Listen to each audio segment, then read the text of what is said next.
Twinkle's mantra of Kuleana wakes up mana. Responsibility wakes up the spirit. You give people Kuleana, you give them a role in your community, the mana will wake up. If you think of a typical leader being at the top of an organizational pyramid, you get to flip that upside down and the leader is actually at the bottom of the pyramid. Invest in somebody and they let me down. Would I ever go back to help that person again? I really feel a deep connection to that culture of Aloha.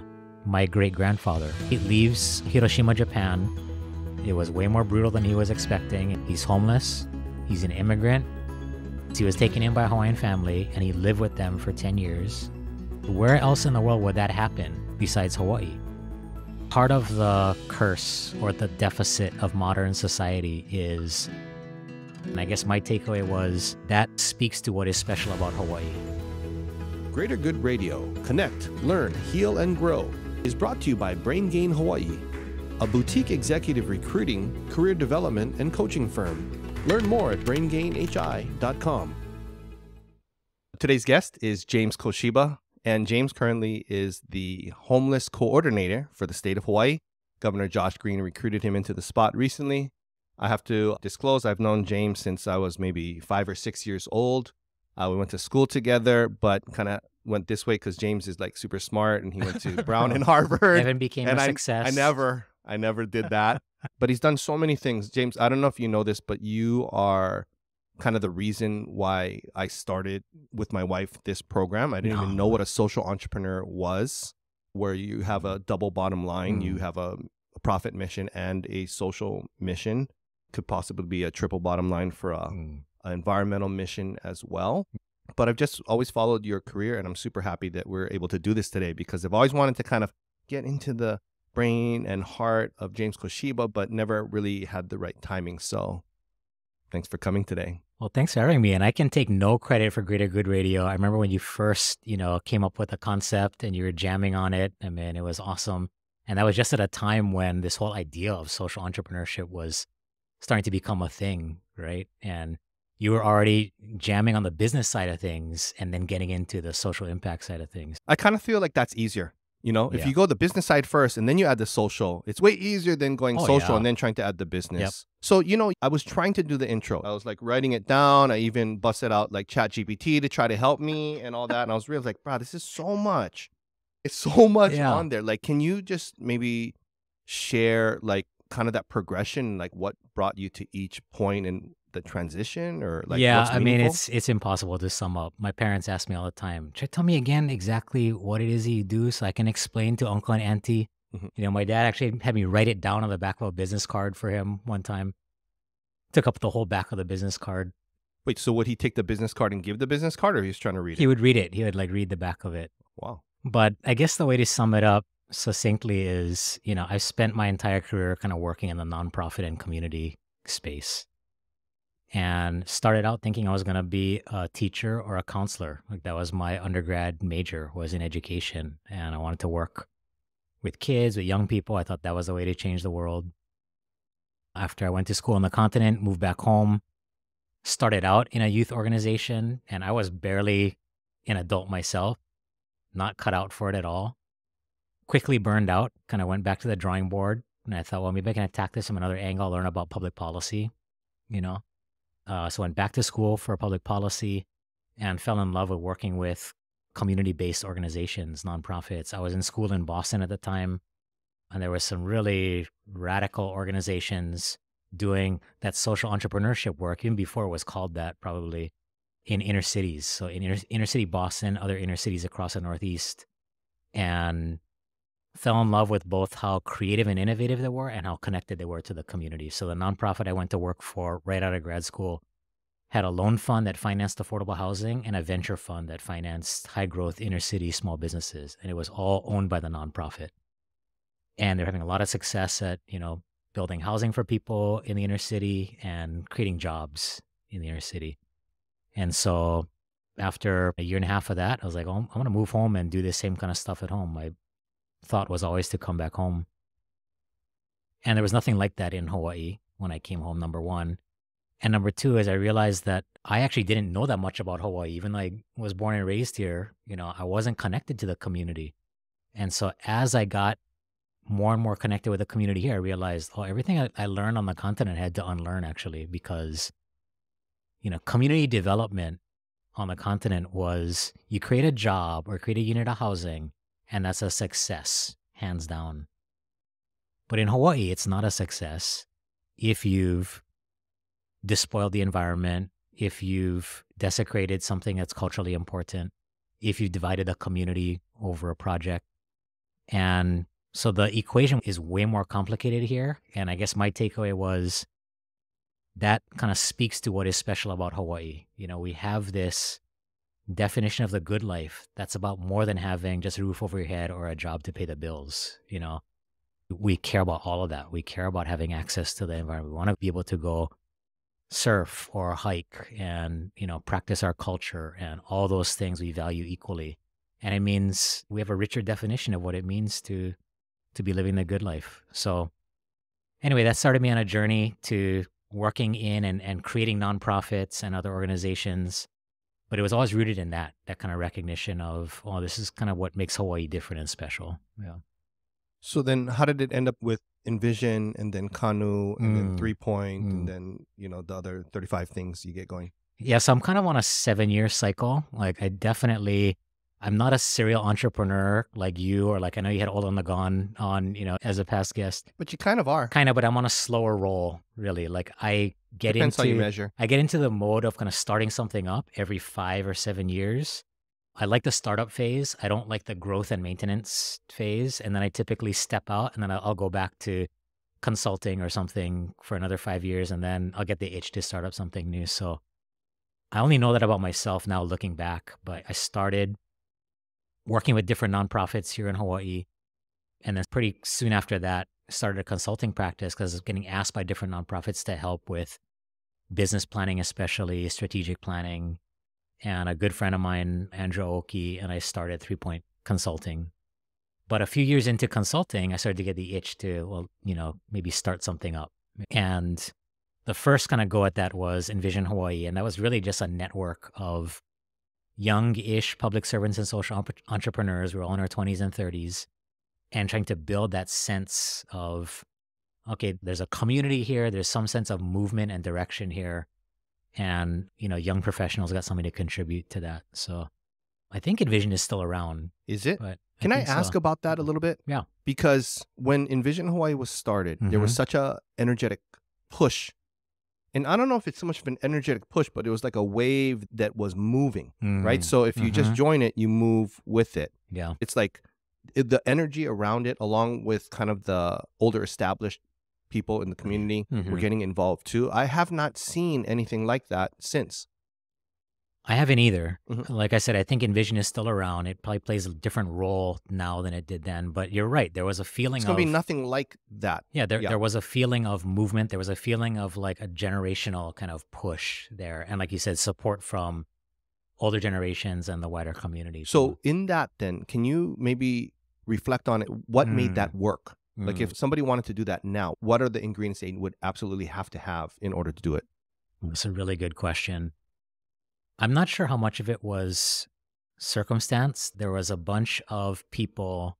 I'm not sure exactly why the notion caught on then, but I can tell you that what made it work well was that it was rooted, and I wouldn't have described it this way at the time, but it really was rooted in relationships, and the building of a circle of relationships.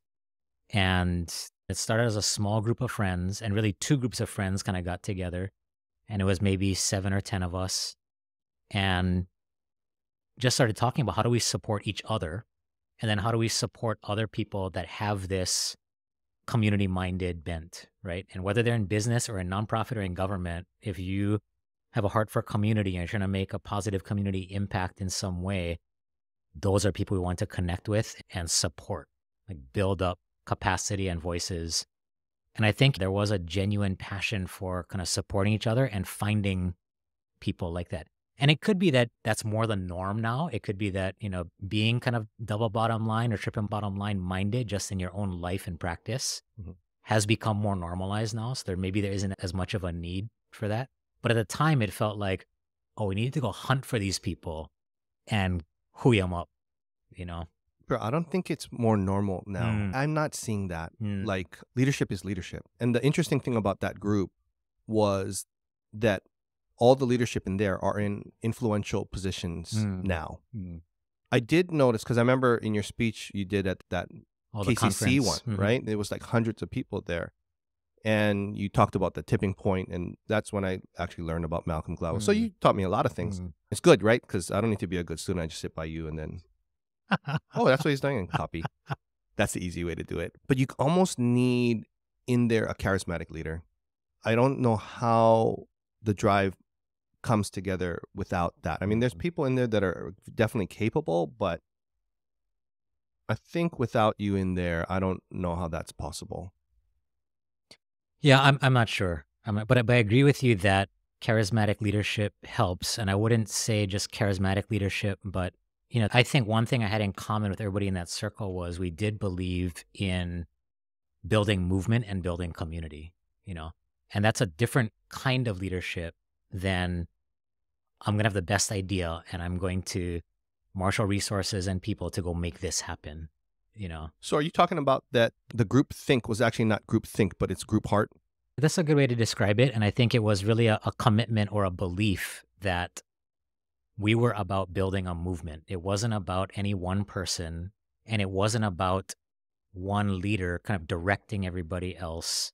And this has been kind of a theme because I genuinely believe in the power of that. And I feel like that is not as common a style of leadership as maybe we're used to. It's not common at all. Yeah, but Yeah. that kind of approach to building movement and building community, I think is powerful, was powerful in the case of Envision Hawaii, and then later with Kanu, that was the kind of core philosophy too, right? So you think it can be replicated?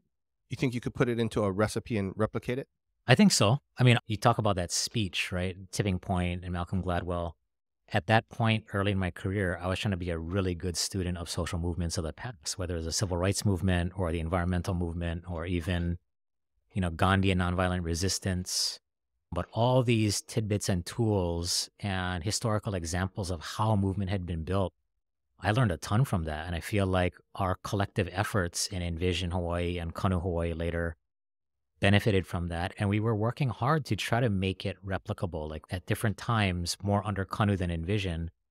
We had a training program, kind of an academy that was about trying to build up that style of leadership. Okay, so if you had to create that now, Hmm. what would you say? This is the non-negotiables: 1, 2, 3, 4 Oh in man, good priority. question. It's been so long since I thought about this. If I you had to do mean, it now, yeah, but you couldn't yeah, do it. You were yeah. only the symphony conductor, or Hmm. you're only the coach. Hmm. You're not the player. Yeah. So a couple things I think are important. One is this idea of servant leadership or humility that's built into leadership is really critical. I think because those are the kind of leaders that are going to lift other people up. They're going to hui people together. They're not going to make it about them and their power, or their influence. And so I don't think you can have the building of movements without leaders like that, you So know? servant leader, is that your definition, what you just said, or how would you define that on the back of that business card? Yeah, I would describe it as if you think of a typical leader being at the top of an organizational pyramid, you got to flip that upside down, and the leader is actually at the bottom of the pyramid and building and supporting everybody else in the triangle above them. And again, like just someone that's not inclined to make it about themselves. And those aren't the kind of people that stand out all the time. So we got to be consciously looking for them, actually. And I'm lucky, like in my recent work, I've found plenty of people like that, mostly people that live on the street, actually. But I think that's an important ingredient. I do think, you describe it as charismatic leadership. I would describe it as someone that can communicate in terms of story is really important because it is through story that we feel a gut connection to values. And I think that the building of movements is more spiritual than technical, Okay. actually. And so story is the language of spirituality, and I'm not talking religion. I'm talking about like a deep resonance with your core values. And it's almost like a remembering of, oh yeah, this is really what matters. And when someone can tell a good story that illustrates the power of values in action, it inspires other people to, recall and move the same way. Then what would be your most treasured or impactful stories that you can share to have that type of connection? Yeah, so one that I share in my current work, and actually this is a story that I kind of uncovered in my work with Kanu Hawaii. So, I mean, Kanu was all about building social movement around sustainability. We'd have these campaigns. A couple years into the work with Kanu, we had a few thousand members, and everybody joined Kanu by making a personal commitment to a change in their own life that would model a more sustainable future. So we had kind of built it into the model of how we organized and how people joined, that you would have to start from a humble place. Like you'd have to start by trying to change yourself. So you would experience how hard it was to change any behavior before you went out and advocated for anybody else to change. So a couple years in, we had a few thousand folks, and we started these campaigns about once a quarter. We had like an Eat Local challenge where we challenged all our members to eat only locally grown food for an entire month, which was not easy at the time because there weren't as many locally sourced restaurants or products as there are today. But that turned out to be meaningful because with a few thousand members and enough publicity around it, then restaurants and markets started to come on board and our consumer power had an impact, right? So Eat Local challenge, we had an energy challenge during the summer, having people cut their electric bills.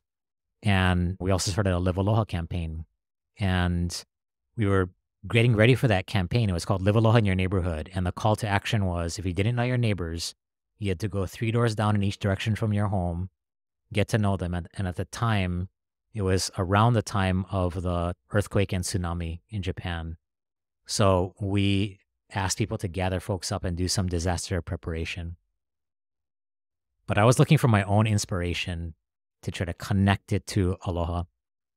And my grandmother, before she passed, had shared a bunch of stories with me about our family. And sometimes she would talk and I would write, other times she would write it down, but I had kind of compiled them into this booklet and I hadn't looked at it for a while actually. But as we're getting ready for this campaign, I went back and looked at those stories and I came across what she had told me about her father, my great-grandfather, who it turns out is the first person on either side of my family to come to Hawaii. And this story I found to be remarkable. So the story is he leaves Hiroshima, Japan at around 14 or 15 years old. This is 1890. He leaves the entire family behind. He comes by himself to work on the plantation in Maui.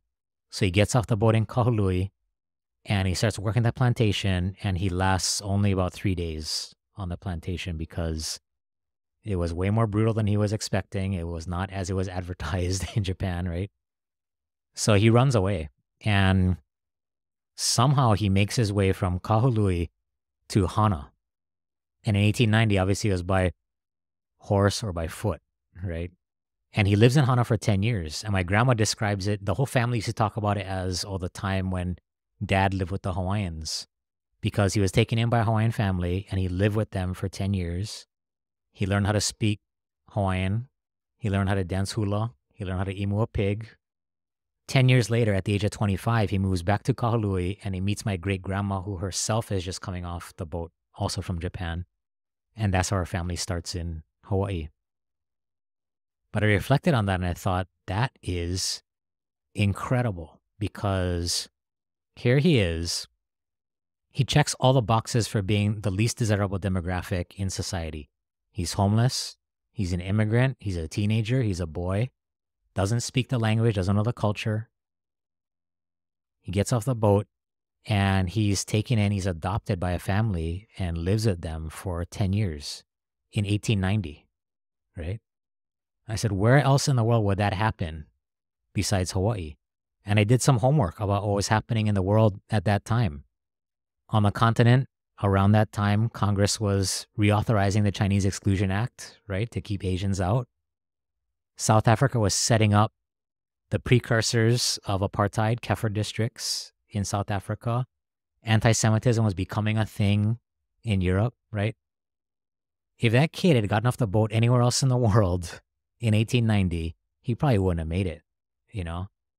But in Hawaii, there was that spirit of no matter how foreign, no matter how alien, no matter how unknown you are to me, there's still a connection. I take you in, I make you part of my family, and that spirit still exists today.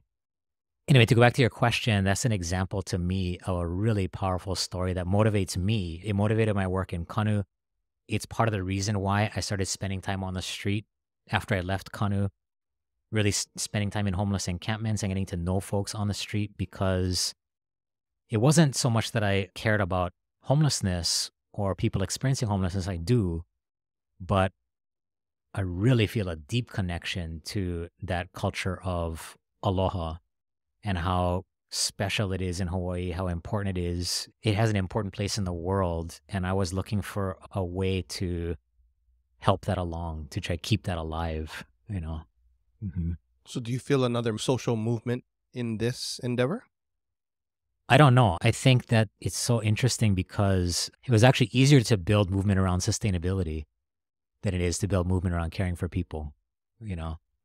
What do you think? I think it's a natural human tendency, I mean, I think that's a deep question. I mean, it is easier to care for things that don't betray you, right? So, I mean, I love the environment. We love the environment. I have a relationship with the environment, and it's never going to turn on me. Unless you have, You know? the storms or whatever else. Right. Right? But I mean, if my favorite place to go is hiking in Nu'uanu, my relationship with that place is not so much a two-way street, right? Mhm. Our relationships with people are way more complicated, and we get into questions of, well, who's deserving, who's undeserving. If I invest in somebody and they let me down, or worse, they betray me, take advantage of me, would I ever go back to help that person again? I think there's natural kind of human reasons why it's harder to build that kind of resilient heart for people versus for a place or even for animals, right? So that's part of it. And part of it is we're out of practice, I mean, I think part of the curse or the deficit of modern society is it has separated us, whereas before, and this is another big takeaway and lesson I've learned from spending time with folks on the street, we would depend for surviving and thriving on each other, right? And we depend on our community, really. Now the model is totally different. Now the pathway to surviving and thriving is you got to make enough money to buy the things you need, or to be able to depend on that third party institutional solution to whatever problem you're encountering, right? We're not as dependent on each other, and we don't have those kind of connections anymore. And so that context, I think, to me, makes it harder actually to build movement for empathy and connection, because it runs against the grain of the system we're operating in. I have some thoughts on that. Can I share my thoughts on that? Yeah, please. So when we look at homelessness, because I mean, even for me, I noticed that the moment that I'm driving down and I'll see somebody begging or so on, my initial reaction internally is to kind of turn away and not make eye contact. I don't want to feel this or so on. But in the work that I've done, I've noticed that that's just a projection of my own internal parts telling me that this is showing me externally in more or less a mirror of the parts of me that I don't want to see. So then it brings up shame. And shame is, the most painful thing there is, right? Shame. I am not good enough. I am unworthy. And somebody is witnessing the bad parts of me, right? So when that kind of stuff goes on, it's very hard to have that compassionate view unless you can really tune in. And it's really the tuning in, right? Like you said first, to tune in and be able to witness that properly. So that makes it a bit tough. But then if you look at like the culture is so different now. If you go back to indigenous culture is all about the tribe. It's all about the village. There's certain cultures where the baby doesn't touch the ground for 2 years, 3 years. It goes from auntie to uncle to auntie to mother to child. You know what I mean? The village cares for each other. And when you get hurt, you typically get hurt in a group. When you heal in a group. Right. But now when everything becomes individualistic and you break the connection, right? So if you're talking about connection, you have a disconnection. And then everybody is forced to resolve that connection themselves. Yep. Now you're stuck. Yeah. Because that is very hard. And that was exacerbated in this pandemic. Mm-hmm. Because when you physically separate people from their support to be able to co-regulate your nervous system and to have the supports in place, somebody who was kind of unstable before now becomes really Oh, yeah. unstable. Yeah. And we could see it happening right around us. It becomes really unstable. And, you know, there's a lot of people that have not had really strong support as a child in that area. So they have no frame of reference. Right. So how the heck is it going to happen now? Plus, then you add in that everything's expensive over here, right? Like, I mean, if you had inexpensive homes, then it would almost wouldn't be as big of an issue. But, you know, stuff's expensive. So I don't know. I'm talking kind of a lot. But in research to do this, because I was trying to research it, so I read like Civil Beat article and then I read the comments and so on, right? And I think by now you already know the people coming at you and stuff, right? But when I read that, I was like, there's one point in there where it was talking about comp. And I said, this comp is so freaking low compared to what you could get on the actual market, because I'm a recruiter. You know, I can recruit. I know I could place you a double. You know what I mean? So to me, it's like the job that you've got is so hard. But I kind of think, you know, it's like, I don't know anybody else I think would be a better person in that job, because you're looking at it holistically, right? This is not just a logistic situation. I'm going to put you in a shelter or so on. It's a holistic piece of body, mind, and spirit where there's a lot of things at play. And I don't know if there's anyone that really comes together with so many like seemingly unconnected experiences at a high levels like yourself. So that was my long monologue. I appreciate that. And yeah, I don't know if I'm the best person for the job, but the thing that convinced me to take it was that, you know, for the last 8 years now, right up until I took this job, I had spent from 2015 until I started in this position building relationships with and learning from people on the street. And I got some powerful life lessons for myself and my community out of those experiences and those relationships. And along with a lot of insight that I never would have gotten about how our systems work and don't work, you know, and what solutions might work that haven't been tried yet. But I got that all from people who were actually experiencing homelessness and who had worked out solutions on their own, or who knew where the pukas were in the system. And that holistic view you're talking about really comes out of that too, because I saw examples of people who were managing to survive and even thrive in some cases or on some measures by building community with each other, you know? And that to me was powerful beyond homelessness and trying to solve homelessness. Like that was powerful. In fact, like I said, I tried to take some of those lessons and apply them in my life and my community in the apartment building that I live in, you know? So if you could only take one lesson from that experience and keep it with you, what would it be? Like, how did it come about and how to use it? I might have to give 1.5 or 2. Okay. I mean, if you want to go 3, I was trying to narrow it down. But if you got to go 3 or 4, whatever, you know? Yeah. The first and most important one is how critical community is. And we were just talking about this, right? The connection and depending on each other, not being entirely dependent on an individualistic or individualized way of trying to survive and thrive or heal. I'll just give you some examples because I'm not sure I can describe it in total. But the main model for this that I came into contact with is Puʻuhonua O Waiʻanae. Oh.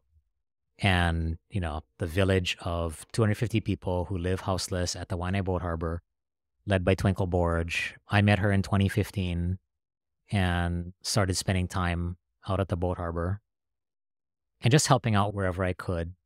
What really cemented my relationship with Twinkle and the village was in 2018, the state was going to evict them. And at that point, myself and other kind of housed allies, along with leaders of the village, kind of banded together to try to prevent the eviction from happening. And that brought us really, really close. But the reason why I felt it was so important to defend the village and to prevent the eviction was I had seen really incredible examples of community caring for each other. So I'll give you a couple. One is I've been going out there for a year or two by this time, And so I was very familiar with the village, and I was walking around the footpaths with Twinkle, and the village is divided into sections of about 25 residents each. And each section has a bulletin board and a little gathering space. And I was walking past the bulletin boards in the sections, and I noticed that there were these posters up with American Sign Language alphabet. Yeah. And so I asked Twinkle, I said, didn't notice these before. How come you guys put these up? And she said, oh, a family moved in and they have a deaf son. And so we all got to know at least basic, signing, because we got to be able to communicate with him and tell him, like, if he's lost or he's wandering out to the parking lot, going the wrong direction, we got to be able to tell him. And I thought, what other neighborhood would that happen in, where a family moves in with a deaf child and the neighborhood takes it upon themselves to try to learn some sign language, But that's one example. And then, I can give you dozens of examples like that of where the ethic of that village is we take care of each other. We So take what care about of Kupuna. the next most impactful ones? The ones that will connect us with, I notice you always kind of go here, either your now or your heart. Which ones? So the first one is that community, right? And the other is Twinkle's mantra of Kuleana wakes up mana. Responsibility wakes up the spirit. And I saw that happen too. During that eviction, when that eviction was imminent, one of the things the village decided to do was to have an open house, because there was all kind of negative media coverage of the village, and it was entirely misleading or outright false. Okay, so Twinkle was like, we gotta have people come and see what we're about, see how we live. And she was organizing, they were gonna have this open house, and we weren't sure how many people were gonna show up, but she said we need tour guides to take groups of like 10 people through the village, because the village covers a pretty big area. And she had assigned this guy, Lenny, to be a tour guide. And I had never seen Lenny come out of his tent even up to that point. And I understood that, maybe he had some mental health issues he was struggling with. And I was like, you sure or what, And Twinkle was like, nah, he can, And he led tours of the village that day. And 800 people showed up. So, the whole day, he and others are walking people through the village, kind of pointing out, how the village operated. And after that day, every time I went back to the village, he was outside his tent. He was the village handyman. He was the village gardener. He was talking story with folks. But again, like one example of dozens that I could share of, as Twinkle says, you give people kuleana, you give them a role in your community, something that they know is meaningful to the community, and the mana will wake up, and I've seen that be part of people's healing and growth. And it's something that our systems are not good at doing, especially our systems of helping, right? Those two things, actually, building community, having people depend on each other and support each other, and creating roles that are really meaningful, for people to put their gifts to use for the benefit of a community and people they care about. Our systems are not good at doing that. Even the systems we have for helping people out of homelessness are not good at doing that, right? And so those are powerful lessons that I try to take into my own neighborhood, and I can share an example of that. But it really opened my eyes how it was a different way of surviving and thriving. Okay. Let me do this. Let me make a comment that I have on that, and then if you can share the story in your apartment, okay? So what I heard on that was that the community piece, first off, right? And the second one was Kuleana empowers the mana, right? So when I listen to that, I hear about this guy, Lenny, who, my head tells me that most likely has been pretty used to people witnessing the parts of him that would be considered bad, right? Which is shame right there, right? Somebody witnessing your bad parts. Whereas when he was put to use, they witness his good parts, right? Because we all want to be seen. Yep. We all want to be heard, validated, empathized with, and so on. But we don't like what would be considered bad to be seen. That's painful. So is that what it is? Having community put together where your good parts can be witnessed. You can feel a sense of importance and self-worth, and then that leads into moving forward. Yeah, I hadn't thought of it that way, but I think that's exactly right, But I think what your insight points to is that it's really difficult to actually heal and grow as a person without being part of a community, without having people witness, your gift in action. Yep. So to do it in isolation or to do it in a clinical setting, Well, clinical, depending on who's in there. That's why I said before, right? You get hurting groups, you healing groups. I mean, that is kind of everything. I think the community, the connection, that's the kind of the main pieces. Yeah. Okay. So I mentioned I tried to apply some of those lessons in my apartment building. And the first time I thought of it was, I forget what year this was, when Hurricane Lane was going to come through. It was forecast to be on a path right through Oahu, right? And I had moved into this apartment building about a year before that. And I had joined the board of the association. And it's a small walk up. It's like 20 units. I'd been living there about a year with my Hanai son, but I didn't really know anybody in the building except one other family because he was friends with their son. So when Hurricane Lane was in the news, people in the building started getting really anxious. And one day I go out to the trash area, which is just like an outdoor area with trash cans and lids. And someone has like emptied out their whole apartment and put it in the trash area. I guess because they thought we might have to evacuate or something. And I was pissed. I was like, you can't even get into the trash area. Not to mention, if a hurricane does come through here, this is all going to be projectiles, right? So I started messaging the other members of the board, the 4 other members of the board. I took pictures of it. I was like, oh, this is outrageous. I got everybody all worked up. They were like, yeah, let's call the property manager. We'll get them to put up a sign, signs over there. We'll get them to send out notices to people, and we'll have them send a special notice to the guy that we know probably did this, And at first I was all about it. I was like, let's do it. And then I thought about Twinkle and the village, and I was like, this would be so much better if we could just go deal with this as a community without having to depend on the property manager, And I was like, but I don't know anybody in the building. So I made my Hanai son go with me. I bought a bunch of chocolate chip cookies from Safeway, put them in Ziploc bags. We went door to door. And just had like a little 5-minute conversation with folks. We gave them cookies, introduced ourselves, talked story, and at the end said, oh, by the way, we got to keep that trash area clear because even if a hurricane wasn't coming, we get kupuna in the building. They cannot get into the trash area. We got to keep it tidy.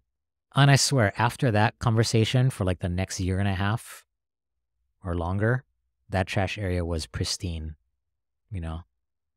And that's when it kind of dawned on me how dependent we all are and how dependent I was on the institutional response or the moneyed response, right? And I would have paid the property manager extra for those signs and for those notices and to manage the association meeting that would have happened afterwards, or people would have come, pissed off probably.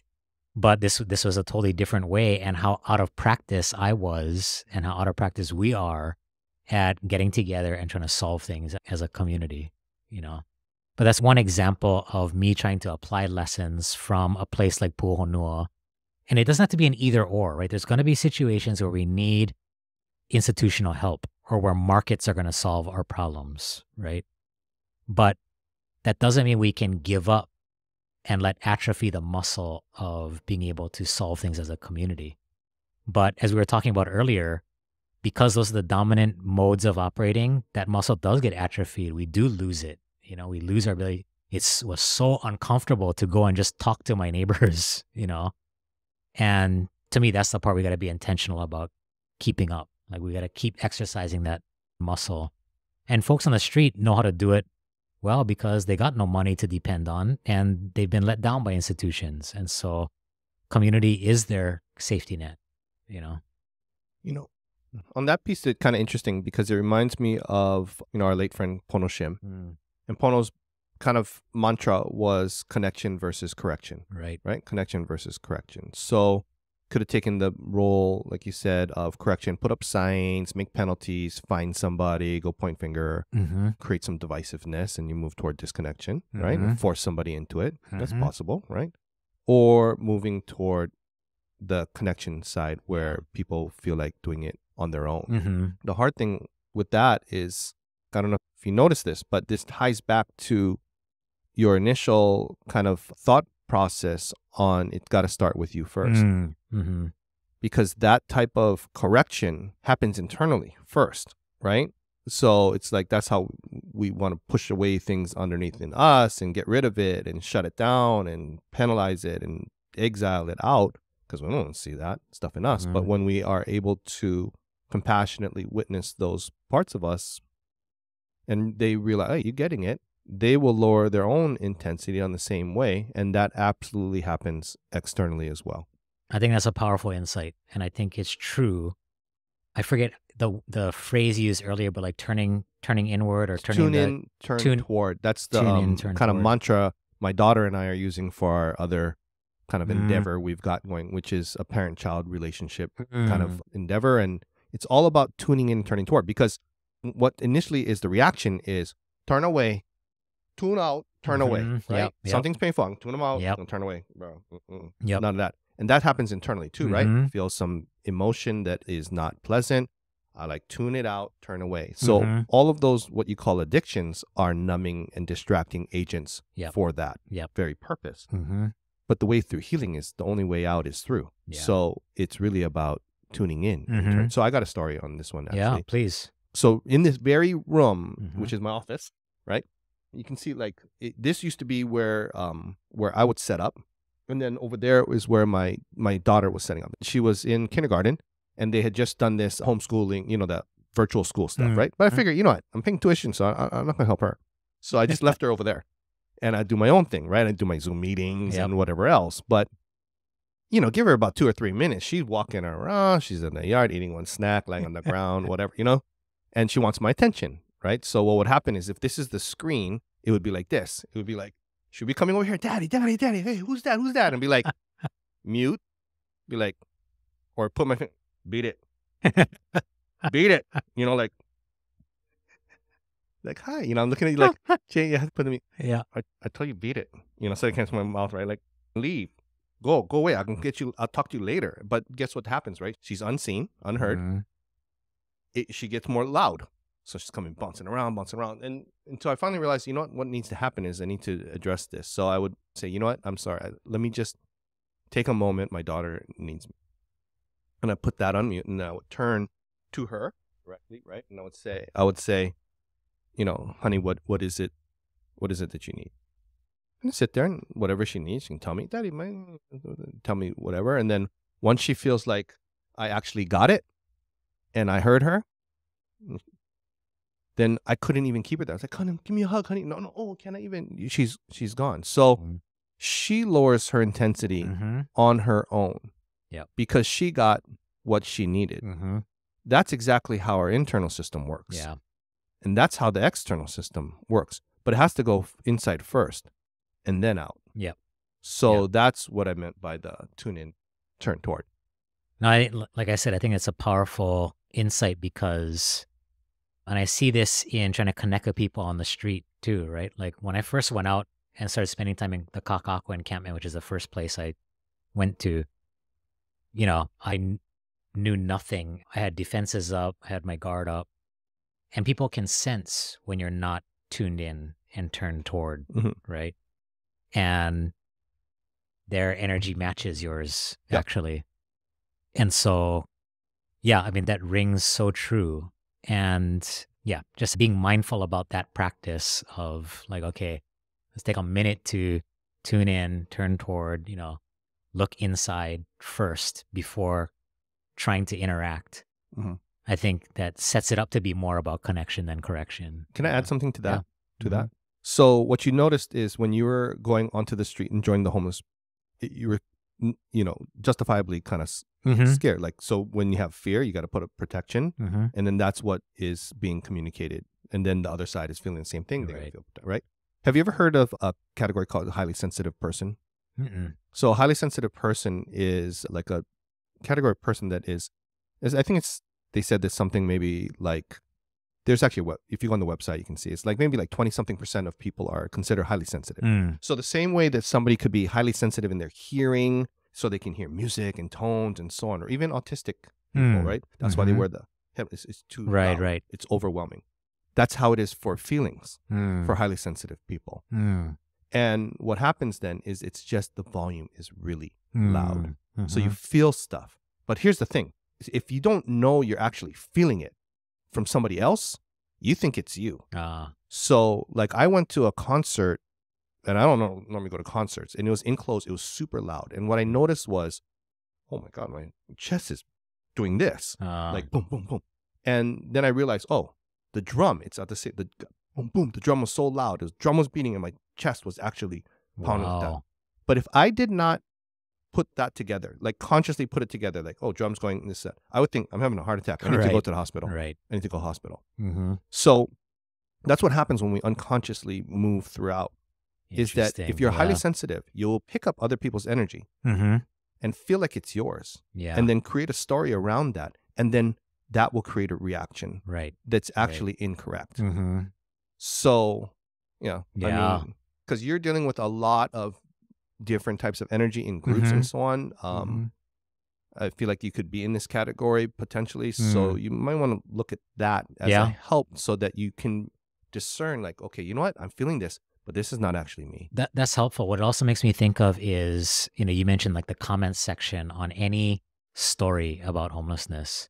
And there's so much frustration and anger and at times outright hate towards this issue and these people, that you talk about the energy that's been set up around this, solving this problem, and the energy is not conducive to it.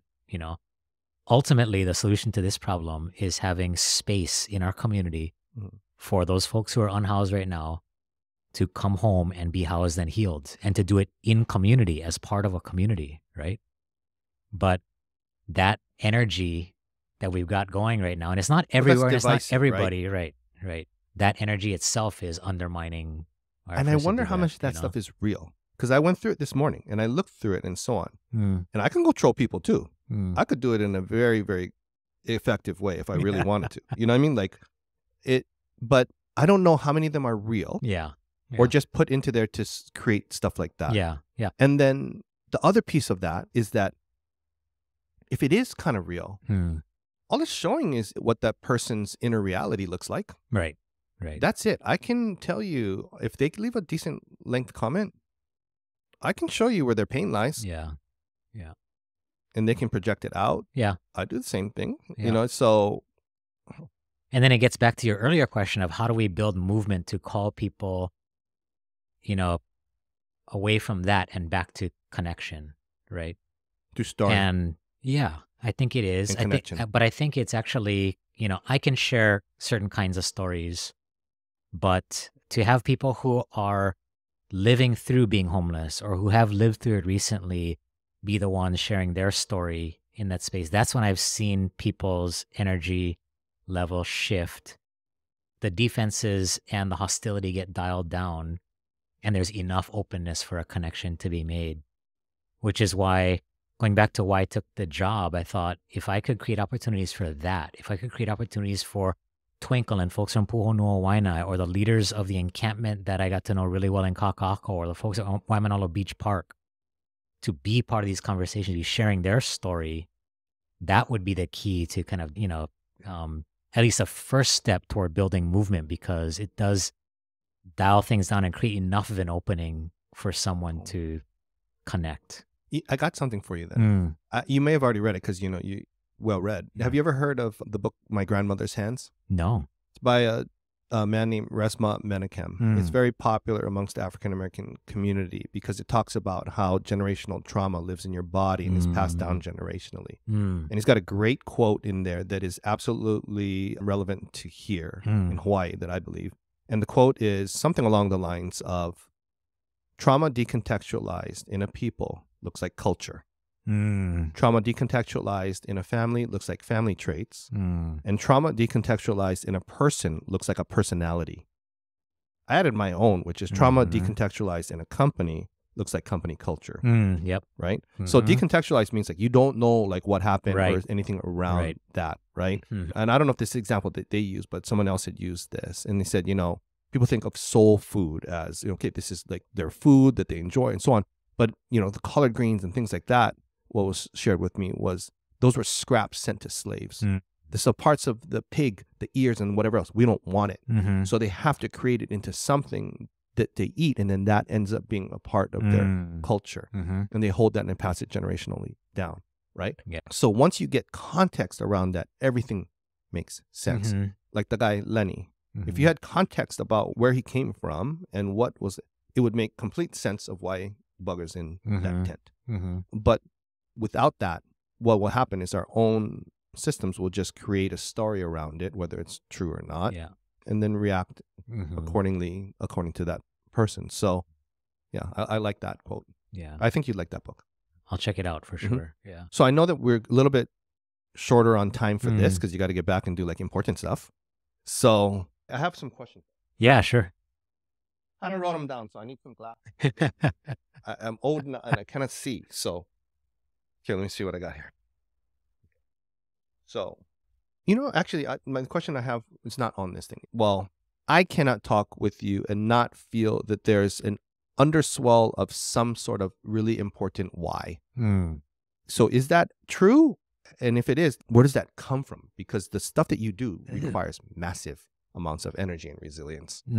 A lot of it does come back to, I don't think I even knew this was the case or could articulate it before I came across that story about my great-grandfather.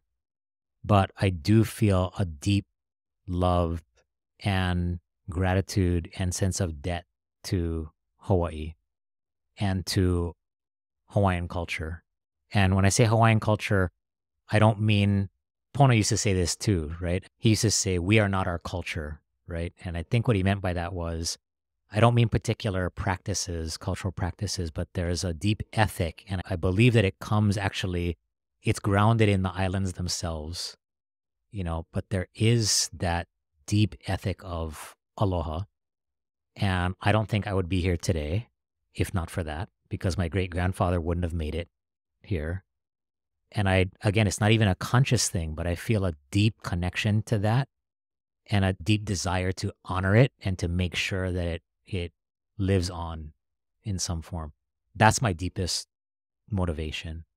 And so whether it's, homelessness, I got interested in that, I think, because that was a space where I could see both, it's being practiced actually on the street in some places and with some communities, and in that division between people who are houseless and people who have houses, and those points where the anger is boiling over and we're starting to sweep people around like rubbish. I could also see the loss of aloha. So that's what kind of drew me to work on that issue. But even with Kanu and Envision, I think that's where the motivation came from, and maybe the tendency to try to build community and movement versus lead in a different way, to have the best idea or the biggest idea or the loudest voice, So would you say that underneath that, as the fuel for that motivation and the why, what would be the primary emotion driving it? Oh, it's love. Yeah. And you had that love from young? You were able to move to that early? That I'm not sure. I don't think so. When did it move? Because what I'm saying, when did it move, is normally that kind of energy is to really move something through. A lot of times is built on fear. I gotta move away. I gotta get away from this. I gotta accomplish it. And then at some point, hopefully, we move it into love. Right? So you're moving, instead of going away from, it's like moving toward. So it moves from like fear-based, and it moves much more toward purpose. It becomes a calling and a pulling versus a pushing, like a pushing. You know what I'm saying? There's a point where a lot of like our age are trying to navigate. So I'm wondering, like you said love, that was interesting to me. And when was that? I think it was as a youngish adult when I moved back home after school and after working on the continent for a little while, and really for the first time getting connected to community in a deeper way. So is there a story around that? Like, can you pinpoint it on something? That one is hard for me. I mean, when it's crystal clear is later on when I'm kind of looking at it through the lens of my great-grandfather's experience then. But it was a bunch of little experiences and people I met along the way, like, I don't know about you, but for me growing up, I was in a bubble. I mean, I'm still in a bubble. suburban Honolulu, school, Puʻuhonua, swimming, that was my life, and didn't have much connection to community. It wasn't until going away and then coming back and having this opportunity to work with these real grassroots organizations in places like Hana and Molokai and, the back of Kalihi Valley that I felt like I really started to understand, oh, this is what's different about Hawaii. This is what's special. Those were the moments where I got pulled back to kind of gratitude and love. But I don't think I can pinpoint like a specific moment or story. Yeah. These days, when you get kind of feeling like you're burnt out, what are you doing for your own self-care or grounding? I got a lot of work to do in that area. Oh. The grounding, what helps me stay grounded is trying to stay connected with those folks on the street. And so, Twinkle is one of my dearest friends, and I don't get to see her as much as I used to. I'd be out there at the village, at least twice a week up until I took this job. I've only seen her a handful of times since I started the work, but she's one that just an incredible human being and someone that is just solid in her aloha.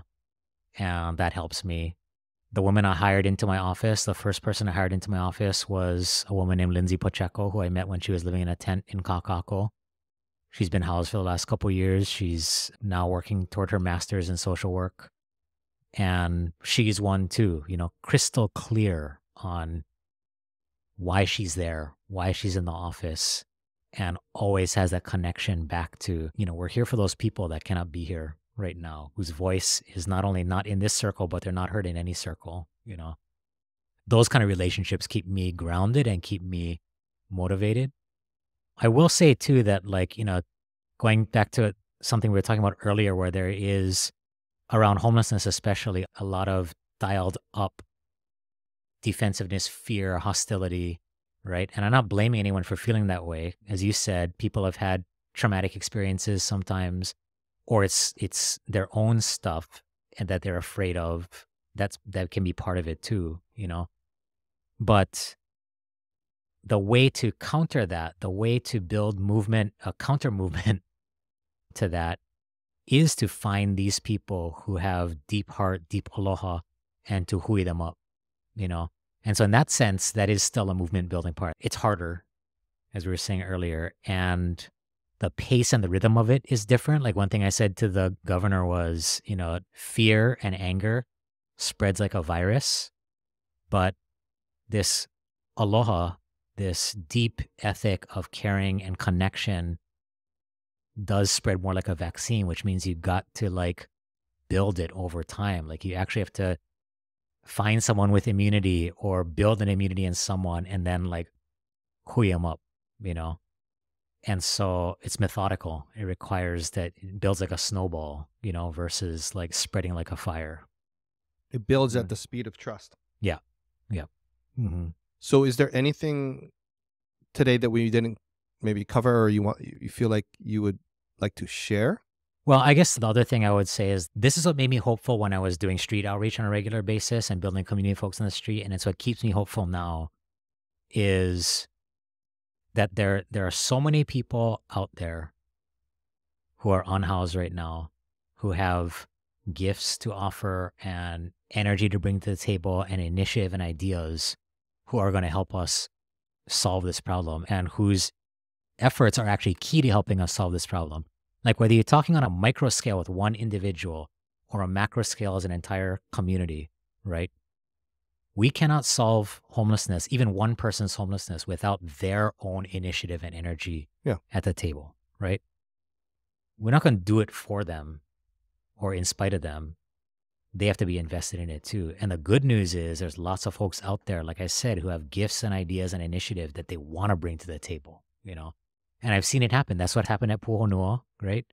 I mean, after the eviction was called off, at that time, Governor Ige said, okay, I'll give you guys time to plan your own transition, but you got to move off this state land. So we started to look for land. We started to fundraise. The village started to fundraise. And fast forward, 2 years later, and they bought 20 acres of property, and now they're building their forever home there. And they're doing it. I mean, I helped. A bunch of housed allies helped, but if not for the village and its own initiative and its story and its work in the community, it wouldn't have happened, you know? And it's replicable. Like I saw it happening in Kakako. Their community was coming together. Unfortunately, they got swept before they had a chance to really make it happen. But it's possible. And not only is it possible, but like I said, the energy is there. It's just that our systems right now are not set up to tap that energy or move with it or cultivate it, you know? So that makes me hopeful. And that's where the whole idea behind Kauhale comes from, village style housing, something we're really pushing. And when I say we, I don't just mean the governor and the administration. I mean, like, we're trying to find those community partners to team up with to make a village happen, And it doesn't have to be tiny home villages. It can be in a building. It could be in an apartment building or repurposed dormitory or a vacant office space, But to bring people together to function as a village is the goal. And that can be essential to people, like we've been talking about, people's healing and growth, So I'm excited about that. I'm hopeful about that. And again, the thing that motivates me is knowing that there's folks out there who are unhoused, who want to be and can be part of the solution if we invite them in the right way, if we create those opportunities for Kuleana to wake up their mana and for their mana to wake up our mana, that part can be viral. Okay, cool. Yeah. I think this is a good place for us to end, and right. Thank you for your time. Thank you, man. It's great to see you. Yeah, you too. Yeah.